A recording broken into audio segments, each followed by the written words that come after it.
everyone. We bring you conversations and stories about sports, pop culture, and everything in between. I'm Pauline Verzosa. Hi Pauline, I'm Lourdes de Vera. We are starting the week right with a generous serving of Afternoon Delight.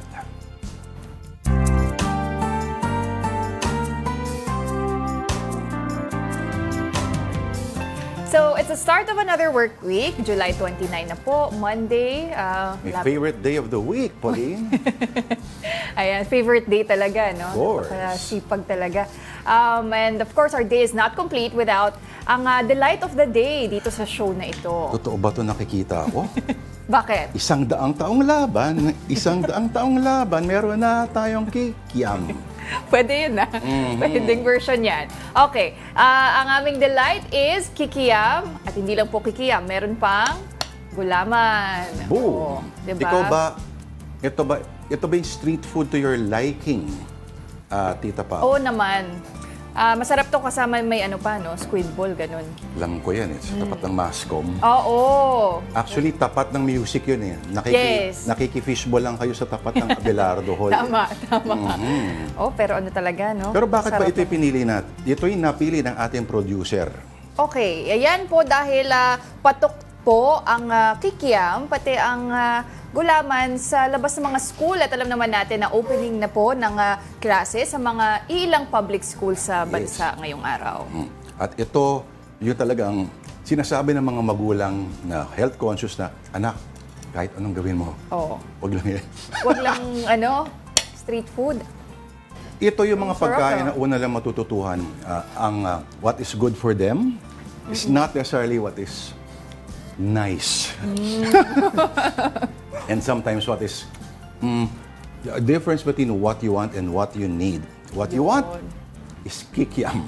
What you need are vitamins. Oo naman. Multivitamins, food na rich in fiber, etc. etc. Sorry ka, Mami, masarap ang kikiam. Masarap ang kikiam, lalo na after ng klase, no? Or minsan kahit lunch break. Kasi nakakabusog din siya, no? Or minsan pang merienda, tapos may panulak ka pa na gulaman. So, Hindi kita ma-imagine. grabe naman to. Nagme-make tusok-tusok ka tapos with gulaman. Hindi ako, make tusok-tusok. Sarap Pero ito, masarap. Ayan, perfect na perfect today. Ngayon nga po na opening po ng klase sa ilang public schools. Correct. At yung mga bata na may bagong mga lunchbox, Oo. alam nilang kinakain nila yung pagkain nila. Tinitrade nila yan para sa kikiam. Oo nga. After Ikaw ng ba school. iyakin ka ng first day of school nung ikaw ay nasa elementary? Parang hindi naman, pero naalala ko, hinahanap ko yung parents ko pagka Ganun din, di ba? Pero hindi naman ako umiiyak. Okay. Oo. Pero, syempre, when you're young, di ba, laging gusto mo nakadikit ka lang sa mami mo. So, Akala mo iniwan ka na nila. oo, lalo na pag preschool, di ba? Pero as you get older, parang masaya na rin pumasok. You get older side, doon ka na nga. Lahat ito ako sinusundo. Lahat kami ng friends ko eh. Yan. The times. All right. Now, as we said, classes have opened in public schools today, and we will be checking on one school with our mobile journal, Merimon Reyes, later on in the program. Yan. Alam ko yung school na yan. At sigurado ako, okay, naging maulan ng back to school ng milyo-milyo mga estudyante. Today, ang weather update, we will share maya-maya lamang po. At ito pa, isang storya na binabantayan po namin. We have the latest on the oil spill in Bataan. May makakausap din po tayong representative from Greenpeace. Now, those stories and more as the show rolls along. Alright, ngayon move on naman po tayo to some stories on social media. Nakaw! And on Forbes.com, Manny Pacquiao's return to the ring for an exhibition bout with a kickboxer. So, nangyari nga rin po ito over the weekend, at it ended with a draw. Pero marami nagsasabi, Manny Pacquiao isn't how he used to be. Medyo mas mabagal nga ang sinasabi ng na hindi pa critics. bumabagsak yung matangkad na yan. Hindi, pero believe ka rin doon sa kickboxer. Oh yes, oo. Kasi kung baga nakatagal ka kay Manny Pacquiao, na first time yung magbaksa, hindi talaga Kasi siya boxer. kickboxing talaga ang sport niya. Or baka, knowing Manny, medyo naging gentle lang siya kasi ngumingiti-ngiti pa eh. May isang journalist nga ng Ring Magazine na si Jake Donovan na ang assessment niya is parang he's not sure how hard Manny Pacquiao trained for this exhibition. Baka hindi nga raw siya naghanda para dito, kaya ganun lang yung kanyang pinakitang laban. Or maybe that's just what's left of his 45-year-old body. Ay, grabe naman. Hinusgahan na agad. Exhibition match lang yan. Sa Tapos bagay, sabi kay oo. Tyson tsaka kay Jake Paul. Ay nako, anong na nga ba nangyari doon? Hindi pa yata, Tutuloy diba? ba? Oo, wala pa. Maganda, ganun. Tyson and Pacquiao exhibition. Hindi kasi mga, di ba, kung ang layo ng yung disparity sa height, makikita mo. Meron nga si Ryan Garcia, di ba? Nag-post din ng picture with Manny Pacquiao. Sabi niya, it's on like Donkey Kong. Pero parang wala pa namang balita It's on kung... like Donkey Kong. Yun yung caption niya. Pero wala pa namang balita kung maghaharap nga yung si King Ryan Garcia. It's on like Donkey Yan talaga yung caption niya. Alright, moving on time.com, Robert Downey Jr. is returning to the Marvel Cinematic Universe. This time not as Iron Man, but as Doctor Doom, the supervillain in Avengers Doomsday and Avengers Secret Wars. Fan ka ba ng Marvel? Oo, nung comics. Yung comics. Oo, So pero what can itong you say yung about cinematic this? universe, ika nga ni Martin Scorsese. Magkakaroon tayo ng argumento kung alin ang cinema at alin ang theme park ride. Ay, ganon. Theme park. Sorry pero yung Doctor Doom, ito'y talagang iconic Marvel character. Okay. In fact, may rapper nga ng pangalan na si MF Doom. At nakamask lang siya. Robert Downey Jr. as Doctor Doom, alam mo, pasok eh. For you, pasok. Pero wala nang dangal si Robert Downey. Akala ko ba nagpapaka, di ba, parang tinatalikuran niya na yung ano na yun. Oo. Pero malay natin. Well, we'll see if it will work. For some people, they believe na it might not, dahil grabe na nga yung legacy na iniwan niya by playing the character of Iron Man. Pero tingnan natin, di ba? Why not? Babalik tayo sa mga French. Oh. Di ba? Yung pag-embrace nila ng mga supposedly hindi endemic sa kanilang kultura. That's very French. In fact, ang classic example yan ay Louvre Museum. Di ba? Ano yung unang makikita mo sa Louvre Museum? Yung pyramid na glass. Yes. Na ang architect ay Chinese. Oh, talaga? Si I.M. Pei. Oh, okay. Isipin mo, yung juxtaposition dalawang magkaibang elemento. Noong una, may mga umangal, pero yung integration ng dalawa ngayon, that's very French. Ayun. In fact, yung Eiffel Tower, wala naman dati yan. Marami nagagalit dyan. Oo nga. Ayan. Well, pero for now, we're gonna take a quick time out first. Marami pa po kaming kwento sa inyo. Magbabalik po ang Afternoon Delight.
Alright, nagbabalik po ang Afternoon Delight dito po sa One News. Ako po si Lord De Vera. At ako naman po si Pauline Verzosa. Thanks for staying with us. It's the first day of classes for public school students. Ano kaya ang challenges this year aside from yung alam natin? Yung iba ay hindi pa makapagbukas sa bagyo, sa baha. And for the latest, we have Mobile Journal, Merrimon Reyes reporting live from Manila. Merrimon, nasan ka ngayon at kamusang unang araw ng eskwela? Nako, Lord and Pauline, di hamak na hindi naging maganda ang panahon nito lumipas na linggo, pero para sa karamihan sa mga paaralan dito nga sa Manila, especially dito ngayong nasaan ako ang Victorino Mapa High School sa San Miguel, Manila, tuloy na tuloy ang first day of classes. Actually, ito pa nga yung isa sa 5 paaralan na supposedly ay delayed ang first day of classes. Pero dahil nga nagkaroon ng survey, ayon sa principal ng Mapa High School na si Sir Edmond Villarreal, may capacity na pumasok na karamihan, if not all, ng mga estudyante, mga empleyado. Kaya pinagpatuloy nila ito. Yun nga lang ang naging challenge dito, syempre. Unang-una yung Brigada Eskwela. Dahil sa 2-day suspension na nangyari, Friday, Saturday, umabot ng Sunday ang Brigada Eskwela, pati nga yung misting, para naman maiwasan yung mga sakit, yung mga dengue na may kinalaman sa panahon ngayon. Pagdating din sa number of enrollees, yung approximately 3,000 na population ng paaralan na ito, so far stable pa naman daw ito at ina-expect pa nga na baka madagdagan pa ang mga enrollees kasi nga ina-anticipate nila na baka hindi lahat ng mga estudyante pumapasok ngayong linggo. Pero for today kasi itong nasa likod natin, orientation ito ng mga estudyante. After nito, tomorrow pa ang start ng regular classes dito. Pero bukod sa kanila, yung 4 pang paaralan sa Maynila nga na hindi natuloy or delayed yung opening of classes nila, ito yung Arellano High School, Calderon High School, Lacandula High School, tsaka Tondo High School. So, antabayanan din natin kung kumusta nga ba yung sitwasyon nila. Pero one thing's for sure, hindi ngayon ang opening of classes nila. Lord, Pauline. Alright. Merrimon, kamusta naman na yung attendance sa mga estudyante ngayong Monday? Alam natin sa ilang mga schools, no, hindi pa rin tuloy yung pasok. Paano naman yung mga nandyan, no, excused ba yung hindi pa rin makakapasok dahil sa bagyong Karina? Yes, Pauline, nung nakausap natin yung principal nga ng paaralang ito, nasabi nga na since ngayon ay orientation day, ina-anticipate nila yung number of attendance, kung ilan ba ang makakapunta ng face-to-face, or kung mas magiging effective nga ba yung blended learning. Kasi ang setup din nila dito is blended learning. So halimbawa, Monday, Wednesday, Friday, may certain levels lang napapasok ng face-to-face and then yung iba virtual classes. So flexible yung pagdating sa pag-accommodate nila sa attendance ng mga estudyante. And for this week, ina-anticipate nga nila na baka hindi sobrang consistent yung magiging attendance ng mga estudyante, especially those na mga nanggaling sa lugar na posibleng apektado. Kasi yung ibang mga magulang na nakausap natin ang nasabi, nahirapan sila sa paghanda ng uniform, pagpapatuyo nito. Yung school supplies din, medyo may iba din na nahirapan sa pagprepara ng gamitan ng mga estudyante. So hindi naman ganun ka-strict nga itong pamamalakad ng paaralan pagdating sa attendance ng mga estudyante. Even si Education Secretary Sonny Angara, nagbigay nga rin siya ng order ng case-by-case basis. So meron din namang control ang paaralan para makita yung kondisyon at yung estado ng mga estudyante, even ng mga empleyado, kung meron ba silang capacity na pumasok, may capacity ba sila na mag-comply sa requirements, at iba pang mga pangangailangan ng estudyante. Balik sa inyo. Dito papasok yung pinag-uusapan natin last time. Yung nasa Marikina na under the jurisdiction of the City of Manila, may pasok sila. Ayun, oo. Oo. Pero okay, yung eksena ng mga bata nag-iiyakan, may nakita ka ba dyan, Merrimon? So far, wala pa. Kasi medyo naging maganda naman ang energy ng mga estudyante dito. And I think malaking factor dito yung influensya ng mga teachers. Nakita kasi natin kanina umaga pa lang, bandang 6 a.m. may mga estudyante na dito na pumupunta. Dahil per year level, may specific time frame para sa orientation nila. And so far, okay naman yung energy dito. Yun nga lang, inaantabayanan pa rin ng mga guro, yung capacity nga ng mga estudyante. Kung kakayanin na ba nilang humabol o kung meron pang hahabol ng enrollment hanggang sa mga susunod na linggo. Balik sa inyo. Alright. Maraming salamat sa iyo, Mobile Journal, Merrimon Reyes, nagbabalita mula sa Maynila at sana hindi ka na muna dumaan sa baha. Okay, meantime, here's a quick rundown of more stories on One News. The Office of the Solicitor General has filed a quo warranto petition against suspended Bamban Mayor Alice Guo. The petition challenges Guo's eligibility to hold office, citing her status as a Chinese national and allegations of serious dishonesty. The embattled mayor is facing investigations on her alleged connection to Philippine offshore gaming operators or POGOs. Meantime, it's a rainy Monday for some parts of the country. That's because of a low pressure area spotted 220 kilometers northeast of Apari in Cagayan. State Weather Bureau Pagasa says the southwest monsoon or habagat will also continue to bring rain showers over western Luzon. And circling back to our top story today, over 800 public elementary and high schools in the country have suspended the opening of classes for school year 2024-2025. That's due to the impact of Typhoon Karina and the southwest monsoon or habagat. 19.2 million students nationwide are enrolled this school year. Now, in other news, 2 oil tankers have sunk off the coast of Bataan recently. And of course, there's an oil spill to contain. And to talk about that, we have Greenpeace Philippines climate campaigner, Mr. Jeff Chua. Sir Jeff, good afternoon and thank you for joining us. Good afternoon po, Pauline and Lord.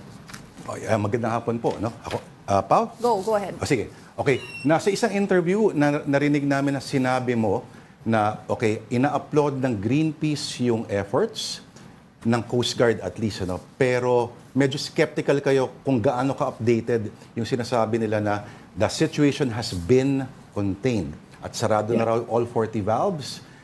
Pero kayo, kahapon mismo raw, nagpunta ka doon mismo. Sir Jeff, no? Ngayon, ano ba ang assessment at considering, sabi mo, na dahil sa nag-iiba yung hangin, yung tide, yung direksyon, posibleng pumunta na ng Cavite. Sir, ano ba yung extent ng damage na po kaya? Right. So tama po, no? Medyo mahirap po talaga yung prediction, no? With this oil spill, especially since may low pressure area na nga tayo and the monsoon is currently affecting yung currents and also yung wind doon sa area, no? And siguro for further context, yung naging statements din ng PCG, no, on the valves being closed, parang sabay-sabay nangyayari, no? Kasi alam natin na nasa Limay yung spill na ito and they're working there, but also, no, because the leaks were there, no, since the sinking of the ship, no, patuloy tumatagas yung oil na to, and it has really spread, no. If we look at the Philippine Space Agency's satellite photos and also yung validation sa Karagatan Patrol ng Oceana, no, nakikita natin na multiple areas na nag-spread. Most of these are in Bulacan and as you said, Lord, no, sa Cavite, no. And ayun po, yesterday we did go there. Nagulat kami kasi sinabi ng fisherman, no, na around 5 kilometers away from the shore pa siya, pero around 3 to 4 kilometers nakita na namin, naamoy na namin, no.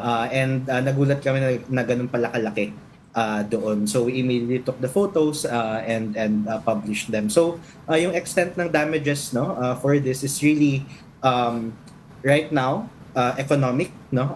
A lot of the fishermen doon sa pinuntahan namin sa Isla Tibagin, hindi na lumalabas, hindi na pumapalaot dahil sa oil na to. And we did ask them kung ano yung potential impact, no. Sabi nila around 8 to 15,000 pesos per day yung nawawala because of not going out to sea. And we know na for oil spills, very long-term ang damages nito kapag hindi siya na-contain agad-agad. Halimbawa, sir, kung i-compare mo, no, yung sa 2006, yung sa Guimaras, ano Yes. po yung mga epekto ng oil spill doon na hanggang ngayon are still felt? Okay, so 2 levels, no. So first is biodiversity.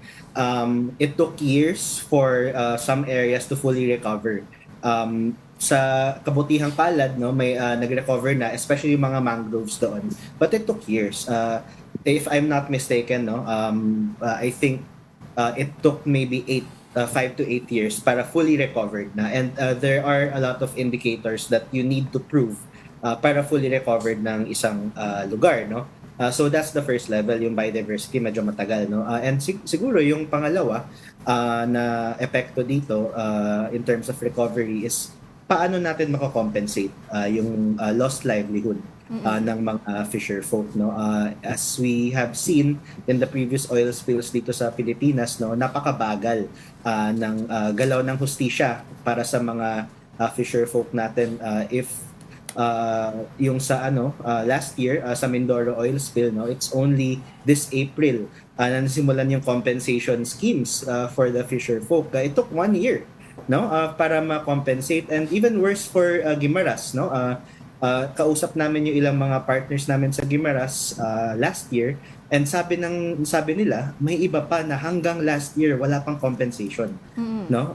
And imagine, napakatagal nun. I think yung access to justice for fisher folk isa ito sa mga mas mahirap, no, at mas long term na kailangang ma-recover sa mga tao na apektuhan ng oil spill.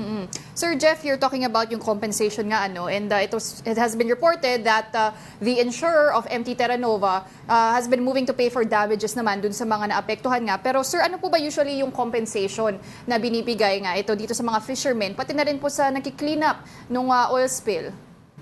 Yeah.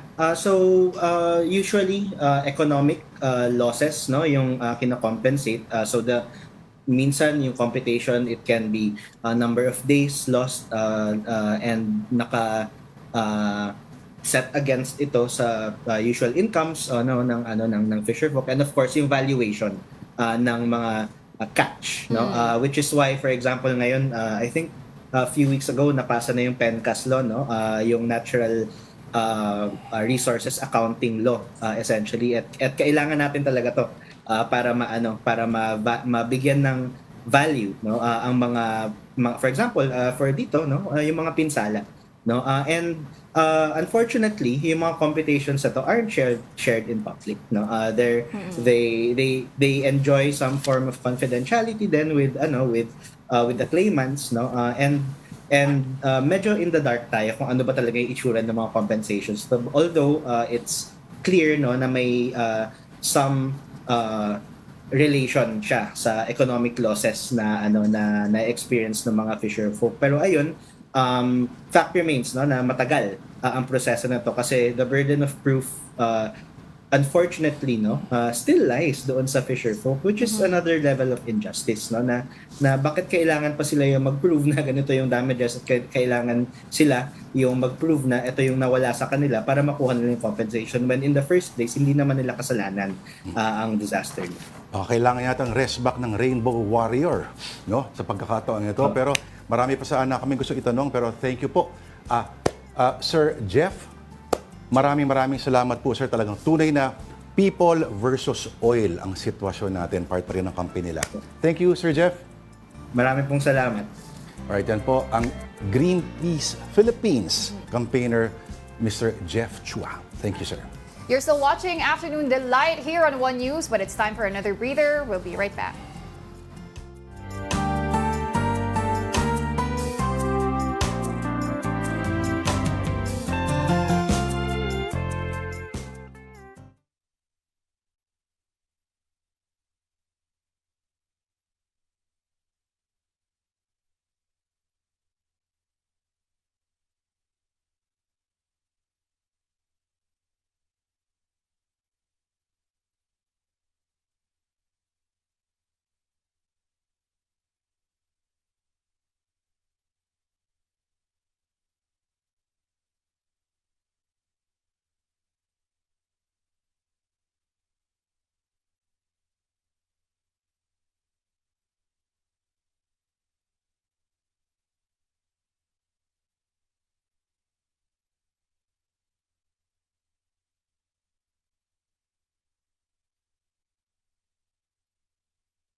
July 29th, 1981.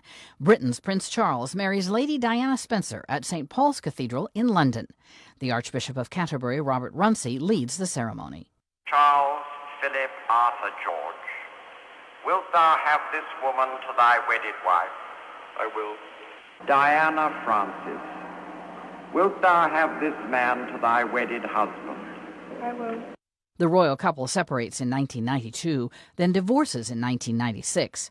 Diana is killed in a Paris car crash the following year. 1883. Cambia ha finalmente il suo impero. Benito Mussolini, the first of Europe's fascist dictators during the 20th century, is born in Predappio, Italy. Known as Il Duce, Mussolini leads Italy into the Axis alliance with Nazi Germany's Adolf Hitler. Both dictators meet a violent end during World War II. 1958. Months after launching its first satellite into orbit, the United States takes another major step forward into the space age. President Dwight Eisenhower signs into law the creation of NASA, the nation's space agency. And 1890. Artist Vincent van Gogh dies of a self-inflicted gunshot wound in Paris. The Dutch painter was 37 years old. Today in history, July 29th. Camille Bohannon, The Associated Press. And we're back here still watching Afternoon Delight. Ako po si Pauline Berzosa. Lourdes De Vera po ang inyong lingkod. Back to school na para sa mga estudyante sa mga pampublikong paaralan ngayon. Nagbabalik ang mga eskwelahang may mga kakaibang pangalan. Ito na po. It's Isaw, I Saw the Signs. Rewind.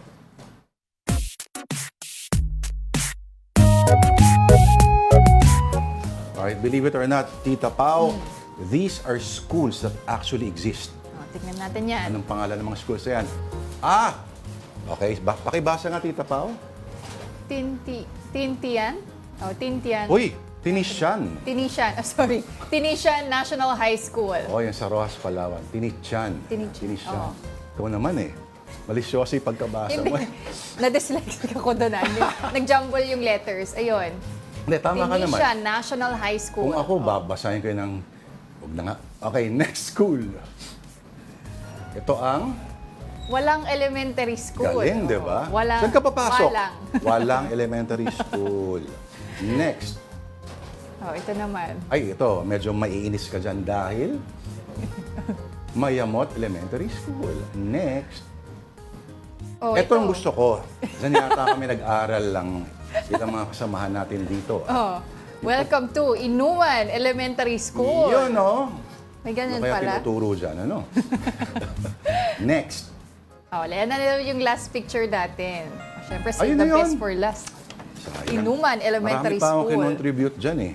Talaga? Oo, Wala, meron pa nga sayang. Pinatuwad eh. Pinatuwad Elementary School. Oo. Seryoso. May ganun talaga. Ipapaputol ko ang daliri ko kung wala. Okay, basta next episode na lang daw yung school na yan. Alright.